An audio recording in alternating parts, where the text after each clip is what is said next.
First off, I'd like to say if you are watching this video after seeing our story on Alex Trebek, frankly this one might not be for you. To be totally transparent, the bulk of our subscribers came here after our very first video, which was about 4chan calling in airstrikes, and ever since that time we found it necessary to continue to feed the trolls. Going forward, this channel will continue to do both types of content, so if you're cool with that, stick around, and if not, you obviously don't have to watch this. I'll also warn you that 4chan's content is not for everyone, so that being said, all the normies have been warned. Let's get into it.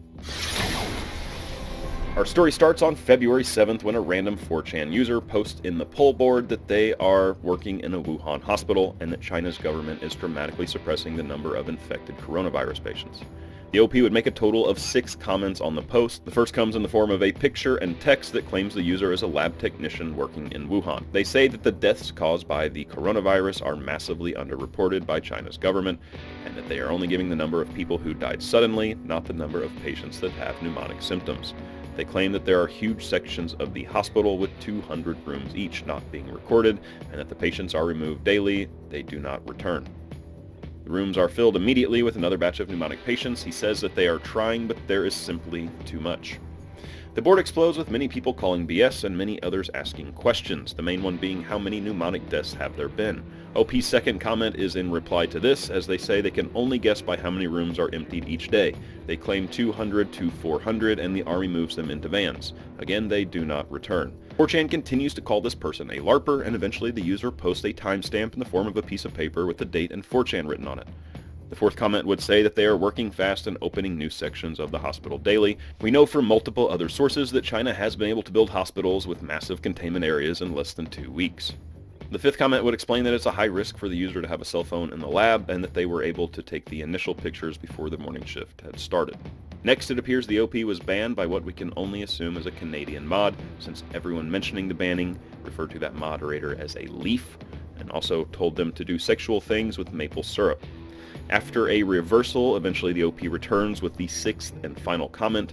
It says not to believe what China's government is saying. 99% of the pneumonic cases have left, not to return. The sudden death rate is near 30%, but they diagnose it only 5 to 10% of the time.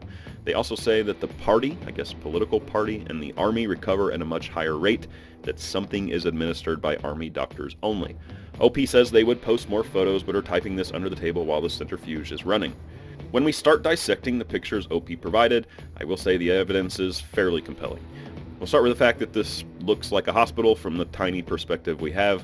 We can also see that there's a reflection in the glass that looks similar to some of the very few pictures confirmed to be inside of Wuhan Hospital. You might note the circular chrome items on the wall, which can be compared to part of a decontamination area, seems identical to the one shown here. Something else that plays in OP's favor is the fact that someone who would be lying about this probably would have been commenting more often. As LARPers like to elaborate on and steer their fantasy, we should also note that the English used is similar to what we would see from someone who speaks Chinese, pertaining to the sentence structure and translation. We need to talk about Wuhan. Population is 11.6 million people. That's 2 million more than are in New York City. To think that the Chinese government isn't minimalizing the number of actual infected people is probably naive. Evidence that they are hiding the actual severity of the coronavirus is piling up. Every estimate, whistleblower, and unconfirmed report suggests the actual number of coronavirus casualties is much, much higher than what the official data says. So what does this mean? I don't know. Is it true? I don't know. Do you know? No, probably not. Nobody knows. It's 4chan. Who knows? All we can do is what we did. We looked at the pictures, we looked at the text, but that is not the end of the story. There is another post that we need to talk about. And that happened on February 4th. In a different 4chan thread, an anonymous user posted a collection of images and screenshots suggesting that there have been massive amounts of bodies being burned outside of Wuhan. The user provides what they say is data suggesting large amounts of sulfur dioxide being released into the air. Sulfur concentration is especially high around Wuhan and Chongqing, the cities most affected by the coronavirus. They suggest that crematoriums are running 24/7 and burning thousands of infected bodies in a day. A heat map taken from windy.com shows a tremendous amount of SO2 in the air around mainland China. The dark spots indicate a higher concentration of sulfur dioxide. Realistically, there could be many reasons behind the sudden spike. Coal burning, garbage burning, industrial work, even the burning of plastics or animal carcasses could all be responsible for higher SO2 levels. But the elevated levels of almost 1,500 parts per million is unbelievable, especially when you realize that the 80 part per million level is usually considered dangerously high. When we look at Shanghai, the second most populated city on Earth with over 36 million people, the numbers never even come close. Spent a lot of time clicking around on windy.com.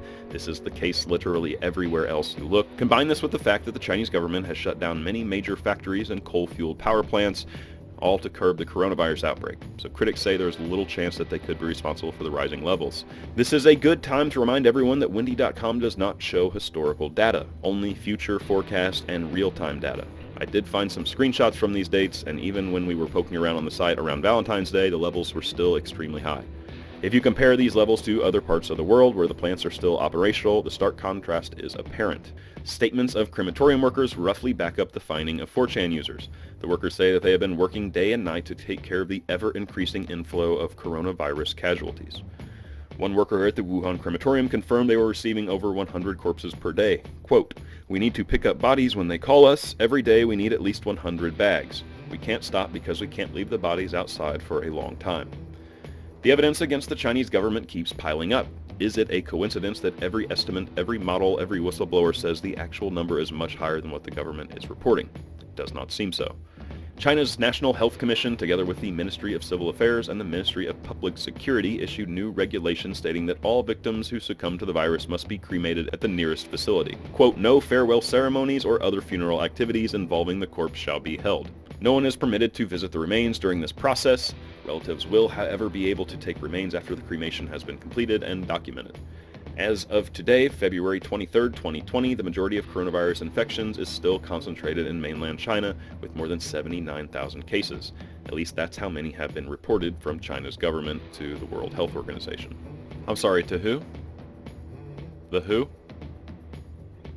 The world, okay.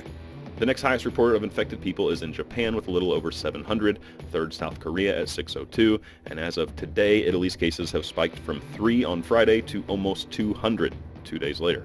This marks the biggest outbreak outside of Asia, then we can all assume those numbers will continue to rise in the very near future. We've seen recent news about how the coronavirus has cut Chinese carbon emissions by nearly 25%, since many industrial areas have been suspended due to risk of further contamination. We will undeniably see a drop in China's economy, and the skeptic in me thinks that China has no problem with letting the coronavirus spread to make this a global issue, therefore an even playing field. Now we're finishing up this video here, and I felt a rumbling, like the walls was closing in upon me, like my whole conspiracy was crumbling before my eyes. I went on the dang old internet and saw Snopes.com, got a whole dang article about how this ain't true, and darn it, before I release this video, I need y'all to know that there might be some discrepancies here, boys. Who is Snopes.com anyway, huh? Why has he got such an issue with my dang old conspiracies? Maybe I like them. I like the stories. I like to get in them, get deep in them. The next video is going to be on this Snopes guy. Why are you the way that you are, Snopes? Why are you always questioning everything? Just let me live my life. Just relax, Snope. Dr. Snopes. I'm sick of it. We must go back and look at the source of that data, windy.com, and get ready for some big words. They combine several models and meteorological inputs to create global maps of weather conditions. Windy gets its sulfur data from a NASA climate model named GEOS-5. A research meteorologist at NASA told the British fact-checking organization Full Fact that, quote, "NASA's sulfur dioxide models do not assimilate real satellite data into their forecasts."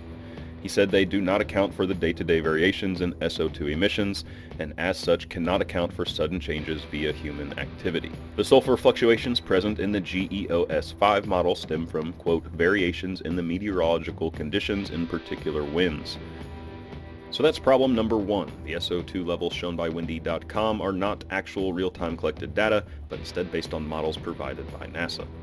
Problem number two, sulfur emissions are not a significant factor in cremation. When 4chan user says, quote, "sulfur dioxide is commonly associated with the burning of organic matters," This is one of those technically correct but also grossly inaccurate sentences. Sulfur dioxide is commonly associated with the burning of organic matter. Let's look into those words. Organic matter, what does that mean? It means human bodies. No. Yes, I mean, no. Kind of. Barely. What it really means is coal. That counts. It's biological matter. Organic matter. Coal. It's formed from carbon compounds of dead plant material burned and heated naturally in the earth for millions to hundreds of millions of years. It's indeed an example of organic matter. Humans, while also an example of organic matter, nevertheless contain a very tiny amount of sulfur. Carbon, hydrogen, oxygen, nitrogen, calcium, and phosphorus. I had to cheat. They make up 99% of the human body. The other 1% remaining is with everything else, including sulfur. The sulfur present in coal dominantly comes from a geological process that occurs over millions of years, and as such, a recently deceased body, when burned, is not going to generate an abundance of sulfur compounds. Even if there were live satellite measurements to document that release of chemicals, which there are not. That's problem number one, remember? Yeah, I know. I'm sorry. Excuse me. I want all of you to know that we will continue to do stories on these things, but I want you to be able to trust that we at least mildly fact-checked what we're talking about. This is not a conspiracy channel, nor is it a skeptic channel. It's just a story channel where we talk about interesting things. And on that note, if you have an idea for a person or thing that deserves a Tell Me More story, drop us a line in the comments. It is also important to remember that 4chan is notorious for pranking everyone, including themselves. There's no telling how many people out there have thought the things they were reading were true and that now the OK sign is racist, or that you can fast charge your iPhone in the microwave. Yeah, that happened. So take it all with a grain of salt. As always, thank you for watching.